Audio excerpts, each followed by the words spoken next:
সংকট কাটাতে অতি জরুরি বৈঠক ডেকেও সংকটের মেঘ কাটেনি, বরং আরও একটি দিন অপেক্ষা করতে হবে জুলাই জাতীয় সনদে সব দলকে স্বাক্ষরে রাজি করাতে। বিএনপি সহ বেশিরভাগ দল সই করতে সাগ্রহে রাজি হলেও শর্ত জুড়েছে জামায়াত ও এনসিপি, আর বাম জোটের 5টি দল স্বাক্ষরে ঘোর আপত্তি জানিয়েছে। দীর্ঘ প্রচেষ্টায় আপনাদের সবাইকে একত্র করে যে একটা জায়গায় এসছে। রাজনৈতিক দলগুলোকে নিয়ে বছরব্যাপী বৈঠক করে শেষ পর্যন্ত এলো জুলাই জাতীয় সনদ স্বাক্ষরের দিনক্ষণ। আনন্দমুখর পরিবেশে ঐতিহাসিক একটি মুহূর্ত তৈরির কথা বলছে সরকার, কিন্তু কথা অনুসারে মঙ্গলবার রাতে সব দলকে সনদের খসড়া পাঠানোর পর বদলে যায় ঐকমত্যের পরিস্থিতি। জাতীয় ঐকমত্য কমিশন জানতে পারে খসড়া মনমতো হয়নি কয়েকটি দলের। এই নিয়ে বুধবার দুপুরে কমিশনের বৈঠক বসে প্রধান উপদেষ্টা ও কমিশন সভাপতি ড. মোহাম্মদ ইউনূসের সরকারি বাসভবন যমুনায়। এরপর দলগুলোকে বৈঠকে ডাকেন প্রধান উপদেষ্টা।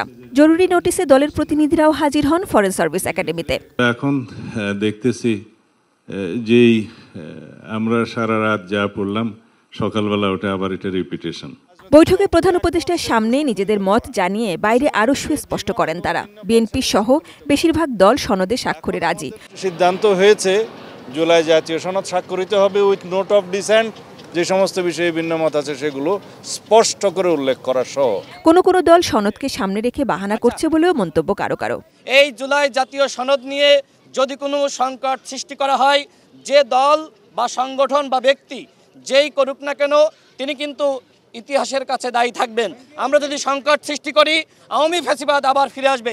খসড়া দেখে খুশি হতে পারেনি বলে জানিয়েছে জামায়াতে ইসলামী ও এনসিপি। জামায়াতের গণভোটের তারা, এনসিপির চাওয়া নোট অব ডিসেন্ট, সনদ বাস্তবায়নের রূপরেখা এবং গণভোটের প্রশ্ন কেমন হবে সেটি জানা।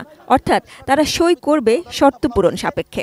কিভাবে সংবিধানের মৌলিক পরিবর্তনগুলোকে সংস্কারকৃত সংবিধানের মধ্যে অন্তর্ভুক্ত করা যাবে সেই বিষয়গুলোকে জাতির কাছে খোলাসা করেই এই জুলাই সনদ স্বাক্ষরের মতো বিষয়টাতে অগ্রসর হওয়া দরকার বলেই আমরা মনে করি। গণভোট আগে হতে হবে নভেম্বরে, আমরা সাজেস্ট করেছি।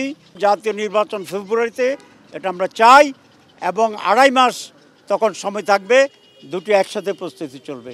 It's possible. টানা 7মবারের মতো বেস্ট টিস্যু পেপার ব্র্যান্ড হিসেবে স্বীকৃতি পেয়েছে বসুন্ধরা টিস্যু। এদিকে বাম জোটের 5টি দল কিছুটা ক্ষুব্ধ। সিপিবি, বাসদ মার্ক্সবাদী বাংলাদেশ, জাসদ, গণফোরাম এই দলগুলোর চাওয়া সংবিধান অনুসারে মুক্তিযুদ্ধের ঘোষণা সংযুক্তি।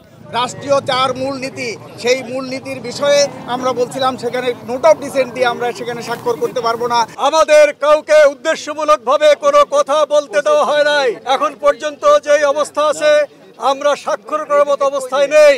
বছর জুড়ে বৈঠকের পর চূড়ান্ত সময় এসে এমন মতভেদ মেটার সুযোগ কতটা? দলগুলো এও বলছে সদিচ্ছাতেই সমাধানের পথ। আমাদের কারো হয়তো কিছু মত থাকবে, কারো হয়তো কিছু মত ক্ষুণ্ণ হতে পারে। আমরা এখনো আশা করি যে শেষ মুহূর্তে সবাই স্বাক্ষর করবে। Sajida Sweety, ATN news, Dhaka.